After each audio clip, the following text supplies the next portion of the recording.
Assalamualaikum warahmatullahi wabarakatuh. Alhamdulillahirabbil alamin. Tausiah hari ini berjudul Istiqomah hingga akhir hayat. Mari kita ikuti bersama.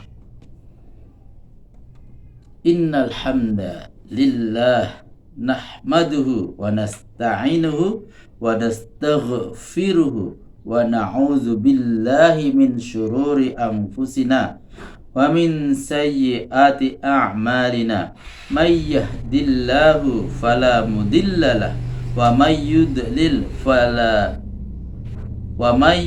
falan tajidalah waliyyan mursyida. Ashhadu an la ilaha illallah wahdahu la syarikalah wa ashhadu anna Muhammadan abduhu wa rasuluh wa habibuhu wa khaliluh ballaghar rasalata wa addal amanata wa nasakha li hadhil ummati wa jahada fi sabilillahi haqqa jihadih. Allahumma salli wa sallim wa barik nabiyyana Muhammadin ibni Abdillah wa ala alihi wa ashabihi wa man iftada hudah, amma ba'du. Fa ya ibadallah usikum wa iya binafsi bitaqwallah faqad fazal mu'minunal muttaqun. Haitsu qala azza man qail ya ayyuhallazina amanu taqullaha haqqa tuqatihi wa la tamutunna illa wa antum muslimun. Sahabatku semuanya dimanapun berada, kami doakan semoga sahabatku selalu sehat walafiat bersama keluarga.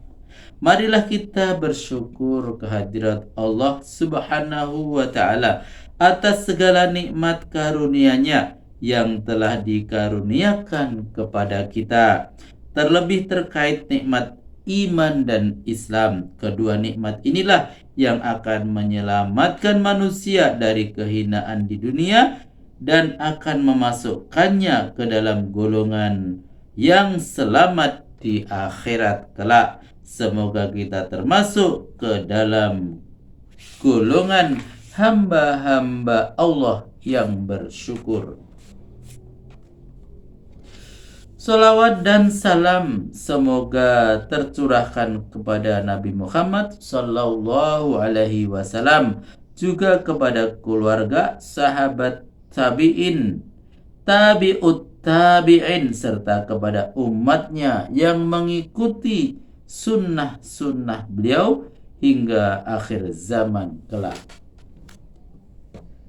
Tidak lupa lewat kesempatan ini kami berwasiat kepada diri kami sendiri dan juga kepada sahabatku semuanya.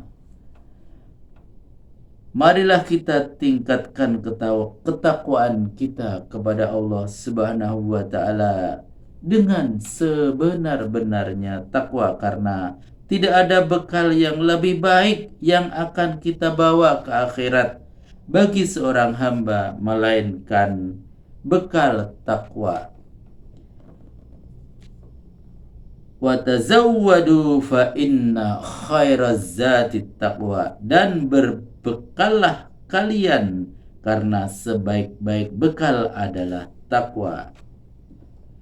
Sahabatku semua, semoga selalu dirahmati Allah Subhanahu wa ta'ala. Sebagaimana kita ketahui bahwasanya Allah Subhanahu wa ta'ala mengharamkan jannahnya bagi mereka yang kufur terhadap perintahnya. Dan masing-masing kita telah mengetahui bahwa nikmat yang paling besar bagi seorang hamba di akhirat kelak ialah nikmat iman dan Islam. Apabila Allah Subhanahu wa ta'ala menginginkan kebaikan bagi hambanya, maka ia akan dimatikan dalam keadaan beragama Islam. Maka dari itu Rasulullah Shallallahu Alaihi Wasallam selalu menabuhkan doa memohon keistiqomahan hingga ajal tiba. Beliau berdoa, Allahumma ya muqallibal qulub, sabbat qulubana ala dinik, wa ya musarrifal qulubi sarrif qulubana illa ta'atik. Artinya, ya Allah, wahai yang maha membolak-balikkan hati, teguhkanlah hati-hati kami di atas agamamu. Wahai yang maha merubah-rubah hati, arahkanlah hati-hati kami kepada ketaatan kepadamu. Doa inilah yang senantiasa beliau lantunkan, bahkan lebih banyak dari doa-doa yang lain. Beliau melakukan itu tidak lain karena begitu pentingnya doa tersebut, terlebih saat badai fitnah semakin kuat menerjang kaum muslimin. Rasulullah Shallallahu Alaihi Wasallam pernah menegaskan bahwa di akhir zaman ini akan muncul sebuah fitnah yang membuat seseorang dengan mudahnya murtad dari agama Islam karena pagi harinya dalam keadaan beriman, sore hari sudah berubah menjadi kafir, atau ketika sore hari beriman, keesokan paginya telah kafir. Fitnah itu benar-benar mampu membuat bulu kuduk berdiri. Bagaimana tidak, saat itu orang yang berjalan lebih baik dari orang yang berlari, orang yang diam lebih baik dari orang yang berjalan, bahkan orang yang duduk lebih baik dari orang yang berdiri. Hal itu tidak lain karena dahsyatnya gelombang fitnah yang terjadi. Sewaktu pagi masih melaksanakan sholat, sujud dan berzikir mengakui akan kebenaran Rabb-nya. Namun saat datang waktu malam, ia justru berbalik mengingkari Allah Subhanahu wa ta'ala dan meninggalkan syariatnya. Na'udzubillahi min dzalik. Sungguh bagaimanapun Allah Subhanahu wa ta'ala akan menguji manusia dengan musuhnya Iblis laknatullah. Musuh Allah itu akan senantiasa mencurahkan kesungguhannya dalam menggelincirkan manusia dari jalan kebenaran, menjauhkan mereka dari hidayah Allah, senantiasa berusaha menutup hati manusia dan menghalang-halangi mereka dari cahaya Allah Subhanahu wa ta'ala. Semenjak dahulu iblis telah mengucapkan ikrar untuk menyelewengkan seluruh manusia dari jalan Allah, supaya mereka memiliki banyak teman yang akan digunakan sebagai bahan bakar api neraka, sebagaimana janji iblis kepada Allah Subhanahu wa ta'ala ketika ia diusir dari jannah. Qala fabima aghwaytani la'aq'udanna lahum siratakal mustaqim la'atiyannahum min baini aydihim wa min khalfihim wa an aymanihim wa an syama'ilihim wa la tajidu aktsarahum syakirin. Artinya, Iblis berkata, karena engkau telah menghukum saya tersesat, maka saya benar-benar akan menghalang-halangi mereka dari jalan engkau yang lurus. Kemudian saya akan mendatangi mereka dari muka, dari belakang mereka, dari kanan dan dari kiri mereka, dan engkau tidak akan mendapati kebanyakan mereka bersyukur. Itulah janji iblis kepada Allah Subhanahu wa ta'ala setelah meminta penangguhan waktu agar tidak dimatikan sampai datang hari kiamat. Dia akan berusaha dengan segelap kemampuan yang dimiliki beserta bala tentaranya guna menyesatkan Adam dan anak keturunannya. Dia akan mendatangi manusia dari arah depan, belakang, samping kanan, dan samping kirinya, sampai manusia yang digoda keluar dari ketaatan kepada Allah Subhanahu wa Ta'ala. Sahabatku dimanapun berada, semoga senantiasa dikaruniai oleh Allah Subhanahu wa Ta'ala. Terkait ayat di atas, Ibnu Muflih menjelaskan bahwa iblis akan menggoda manusia dari arah depan. Maksudnya terkait perkara akhirat. Manusia akan diperdaya oleh bisikan iblis bahwa alam akhirat yang banyak digambarkan dalam Al-Quran dan hadis hanyalah rekayasa saja dan tidak ada kebenarannya. Iblis akan membisikkan ke dalam pikiran dan hati manusia bahwa neraka, surga, dan hisab tidak pernah ada. Semua itu hanyalah bualan semata.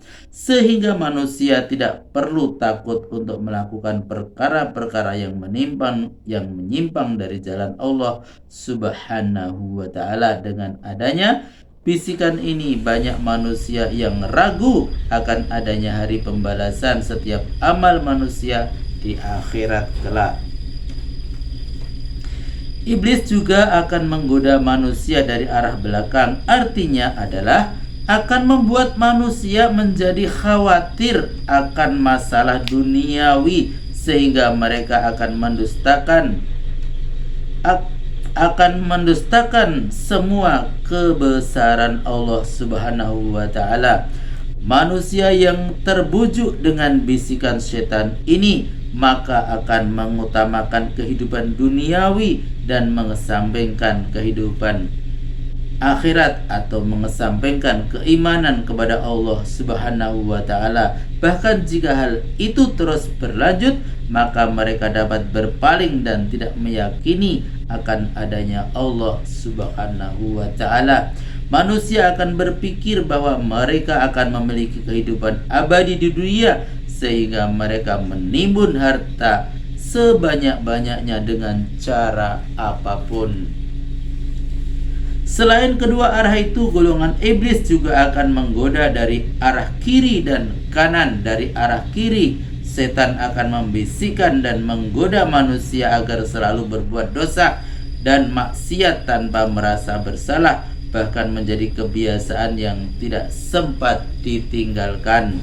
Sedangkan dari arah kanan, setan akan mengaburkan kebenaran sehingga manusia akan melihat kebenaran dengan samar-samar dan kabur, sehingga manusia dapat terjerumus dalam dosa. Itulah keempat arah yang dapat dijelajahi setan untuk menggoda dan menyesatkan manusia. Namun ada satu arah yang tidak dapat ditembus oleh setan, yaitu arah atas. Menurut Imam Al-Qatadah, setan tidak mampu menggoda manusia dari arah atas karena arah ini merupakan rahmat dari Allah Subhanahu wa Ta'ala, dan setan tidak bisa mengganggu dari atas karena Allah Subhanahu wa Ta'ala berada di atas semua makhluk ciptaannya. Sahabatku semua, semoga selalu dirahmati Allah Subhanahu wa Ta'ala. Maka dari itu, doa yang diajarkan oleh Rasulullah Sallallahu Alaihi Wasallam untuk memohon keistiqomahan hingga ajal menjemput sangatlah penting, karena kondisi hati yang berbolak-balik sudah sepatutnya kita bersimpuh memohon kepada pemilik dan yang menciptakan hati kita ini agar terus istiqomah, baik istiqomah di atas agama Islam ini maupun istiqomah dalam ketaatan kepada Allah Subhanahu wa Ta'ala. Karena Allah telah menjanjikan keteguhan bagi orang yang beriman dan istiqomah terhadap keimanannya, sebagaimana firman-Nya, yusabbitullahu allazina amanu bil qawli sabiti fil hayatid dunya wa fil akhirati wa yudhillullahu zalimina wa yaf'alullahu ma yasha. Allah meneguhkan iman orang-orang yang beriman dengan ucapan yang teguh itu dalam kehidupan di dunia dan di akhirat. Dan Allah menyesatkan orang-orang yang zalim dan memperbuat apa yang Dia kehendaki. Al-Quran Surat Ibrahim ayat 27. Sahabatku semua dimanapun berada, semoga selalu dirahmati Allah Subhanahu wa ta'ala. Pada kesempatan ini kami juga kembali menyampaikan sebuah kisah yang mudah-mudahan akan menyadarkan dan memahamkan kita akan pentingnya iman. Suatu hari Rasulullah Shallallahu Alaihi Wasallam duduk bersama beberapa sahabat di hadapan. Saat pembicaraan sedang berlangsung, tiba-tiba Rasulullah Shallallahu Alaihi Wasallam bersabda di hadapan para sahabat yang ada di sekelilingnya, "Sungguh di antara kalian yang hadir di majelis ini ada yang gigi gerahamnya di neraka lebih besar dari gunung Uhud." Mendengar penuturan Rasulullah Shallallahu Alaihi Wasallam tadi, para sahabat yang hadir diliputi rasa takut dan cemas yang sangat besar. Semua orang yang hadir merasa khawatir jika jati dirinya yang dimaksud dalam kabarkan Rasulullah Shallallahu Alaihi Wasallam tersebut. Waktu terus berjalan hingga akhirnya semua yang mendengar pembicaraan Rasulullah Shallallahu Alaihi Wasallam pada waktu itu menemui ajalnya dengan husnul khatimah. Mereka semua meninggal dunia sebagai syuhada di medan perang. Di antara mereka yang hadir adalah hanya Abu Hurairah dan Rajal bin Unfawah lah yang masih hidup. Abu Hurairah menjadi sangat takut. Badannya sering gemetar, matanya sulit dipejamkan, dan pikirannya tidak bisa diistirahatkan karena terngiang akan sabda Rasulullah Sallallahu Alaihi Wasallam. Begitupun dengan Ar-Rajal bin Unfawah. Sepanjang malam ia menangis terus karena takut kepada Allah Subhanahu wa Ta'ala, hingga bekas aliran air mata yang ada di pipinya menghitam karena seringnya menangis. Ketika di era kepemimpinan Abu Bakar As-Siddiq terjadilah gelombang pemurtatan yang cukup besar. Di sisi lain muncullah beberapa orang yang mengaku sebagai nabi, dan di antara para nabi palsu itu terdapat Musailamah Al-Kazab. Awalnya Ar-Rajal bin Unfuwah ditugaskan untuk mengingatkan penduduk Yamamah agar tetap setia kepada Islam dan mengingkari kenabian Musailamah Al-Kazab. Sayangnya dia justru tersihir dengan kata-kata yang diucapkan oleh Musailamah, hingga akhirnya Ar-Rajal bin Unfuwah murtad dari agama Islam. Bahkan dia justru bergabung di bawah panji Nabi palsu Musailamah Al-Kadzab dan berbalik menyerang agama Islam. Sahabatku semua dimanapun berada, semoga selalu dirahmati Allah Subhanahu wa Ta'ala. Tidak ada seorang pun di muka bumi ini yang mendapat jaminan istiqomah memegang keimanan hingga akhir hayat. Bahkan sekelas orang yang pernah dibina oleh Rasulullah Sallallahu Alaihi Wasallam secara langsung sekalipun, seperti Ar-Rajal bin Unfuwah, di antara kita tidak ada seorang pun yang tahu apa yang akan terjadi esok lusa. Akankah kita mampu istiqomah di bawah panji Islam dan mati dalam keadaan beriman, ataukah justru di penghujung umur kelak kita justru berbalik memusuhi Islam dan para pemeluknya?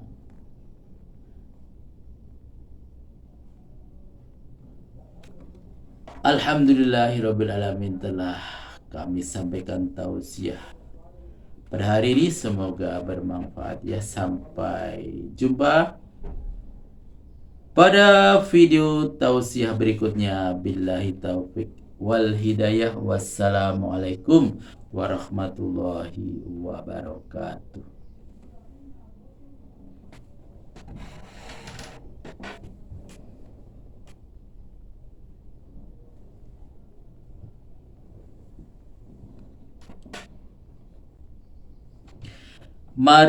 Maka dari itu, mari kita berbanyak doa. Allahumma ya muqallibal qulub, sabbit qulubana ala dinik, wa ya musarrifal qulub, sarraf qulubana ila ta'atik. Ya Allah, wahai yang maha membolak-balikkan hati, teguhkanlah hati-hati kami di atas agamamu. Wahai yang maha merubah-rubah hati, arahkanlah hati-hati kami kepada kekuatan kepadamu. Arahkanlah hati-hati kami kepada ketaatan kepadamu. Karena Rasulullah Shallallahu Alaihi Wasallam pernah menegaskan, wa innamal a'malu bil khawatim, dan sungguh amalan-amalan seorang hamba itu tergantung pada bagian akhir atau penutupnya. Alhamdulillahirrabbilalamin, telah kami sampaikan tausiah pada hari ini yang berjudul Istiqomah hingga akhir hayat. Semoga bermanfaat dan sampai jumpa pada video tausiah berikutnya. Billahi taufik wal hidayah. Wassalamualaikum warahmatullahi wabarakatuh.